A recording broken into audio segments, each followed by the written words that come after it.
মাছের পেটি দিয়ে যে এমন একটা রেসিপি বানানো যায় অনেকের কাছেই অজানা। প্রথমেই আমি মাছের পেটিটাকে সিদ্ধ করে নিয়েছি, কাটা ছাড়িয়ে নিয়েছি। এবার আমি কয়েকটা রসুনের কোয়া দিয়ে দিলাম, 1 টেবিল চামচ পরিমাণ কর্নফ্লাওয়ার দিয়ে দিলাম। কর্নফ্লাওয়ারের পরিবর্তে আপনারা চালের গুঁড়ো ব্যবহার করতে পারেন। এরপর দিয়ে দিলাম পেঁয়াজ কুচি, ধনিয়া পাতা কুচি, একটু হলুদের গুঁড়ো, একটু লঙ্কার গুঁড়ো, স্বাদ মতো লবণ দিয়ে দিলাম। সব কিছু এবার ভালো করে মিশিয়ে নিতে হবে।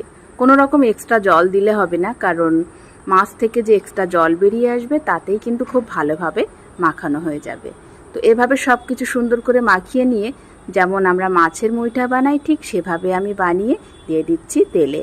অবশ্যই চেষ্টা করবেন সরিষার তেলে ভাজার জন্য, কারণ সরিষার তেলে ভাজলে টেস্টটা বেশি ভালো আসবে। গরম গরম ভাতের সাথে পরিবেশন করতে পারেন। আশা করি মাছের পেটির এই ইউনিক রেসিপিটি আপনাদের সবার ভালো লেগেছে। ভালো লাগলে প্লিজ লাইক করবেন, শেয়ার করবেন, ফলো করে সাথে থাকবেন।